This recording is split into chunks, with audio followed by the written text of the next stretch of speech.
So, good afternoon, Ms. Neha. In today's interview, we will ask you some current affairs questions and also some personal questions. Okay. So, the first one says, we were wondering what you do in your free time. I don't really have much free time. I work a lot, but whenever I do, I like to cook. I like to play word games, like vocabulary games. I try to learn some languages, and if I have time, I will ride my bike around in my neighborhood. Great. Yeah. Could you tell us some interesting facts about Indian culture?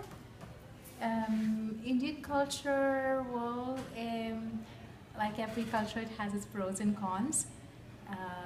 The good thing about Indian culture is that we are very hospitable, which means if you ever come to my house, then I will serve you lots and lots of food, and I won't let you go till you eat something.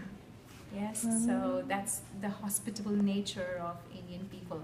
On the other hand, the flip side would be that yes, showmanism still exists in Indian culture on a very big scale, and I guess that is one of the reasons I like living in Chile rather than in India. Ms. Neha, we would like to know why you became a teacher. Being a teacher was not my first choice. I actually studied designing in India, and then when I moved to Chile, I realized that that career didn't really have much scope here. So, and at the same time, I wanted to make sure that I don't lose my language skills.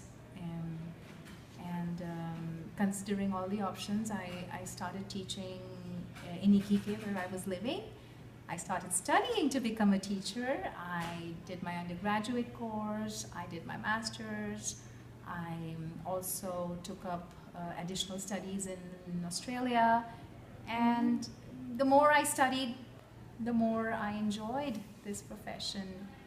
So I guess circumstantial situations as well as my love for languages would be the reason why I chose to become a teacher. Great. Okay. Could you tell us what your opinion on abortion is? Abortion? I'm totally anti-abortion. I would say, I think my thinking mainly roots from the fact that I believe in karma, and I've been raised like that, to believe that if you can't give life, then you can't take life. Having said that, I also admit and agree that if the mother's life or the baby's life is in extreme danger, then one has got to do what one has got to do. Yeah. So, yeah, I would say if people want to have fun and then they get pregnant and they just want to abort a baby, that's a no-no. But if the situation requires for it, if it's a life and death situation, then yes, use your criteria and go ahead with it. Did you experience culture shock when you moved to Chile? Culture shock, yes. So on so many occasions, but two examples that I can cite right now would be, let's say the first one is about teenage pregnancies. And I was not used to, seeing teenagers on the streets in Mumbai, in my city, and especially not in the summers where women wear short tops and the tummy shows. That was shocking to me when I first came. Now it's common. It's okay. Motherhood is to be celebrated, but the first time I saw that image, I was shocked. Another example of culture shock would be, when I'm invited for parties, I always see people hanging out in couples. Everybody has a boyfriend or a girlfriend. I think as a culture, Chileans are very comfortable being with a partner. They're not a very independent kind of people. So that's a bit shocking to me. I think most of my friends, yeah, they worry a lot when they become single, and so that's a bit shocking. Different, Yes. Yeah, different culture. yeah. We are interested to hear your opinion about women's roles in Chilean society. The role of women Mm-hmm. in Chilean society. Yeah, I think that in Chilean society, women do play an extremely important role, and I personally feel very inspired by Chilean women. You know, playing the role of a mother, a homemaker, professional, you know, all in one is not easy.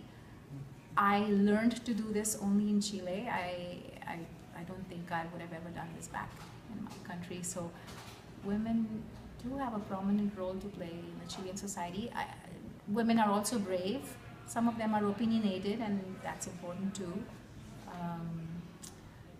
Yeah, I know that Chilean women feel that their society is very male dominated, but when I compare it to my country, I think not really. I'm happy being here. I think I'm being treated well, and Chilean women are being treated well in general. Of course, there are extreme cases, Special exceptional cases.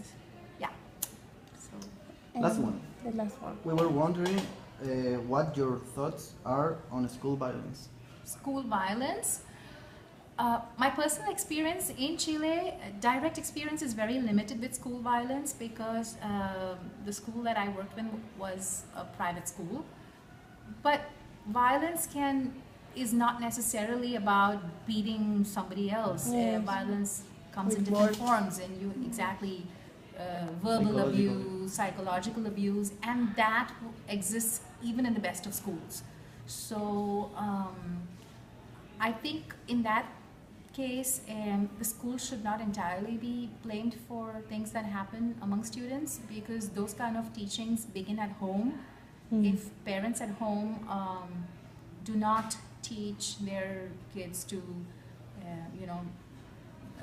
not tolerate abuse and stand up for, what is right. If parents don't teach those kind of things to their own kids, then the kids are going to go ahead and do it in schools anyway. Yeah. So violence does exist in every school, but it's the most effective way to face it is to start the teachings at home and then carry it on to school. It's very easy to blame a teacher when things happen, but the circumstances in every child's home also play a very important role in how he or she behaves outside. So I think parents and teachers have to work hand in hand to fight this issue and solve it. Thank you, Ms. Neha. You're for your welcome. time. Yay!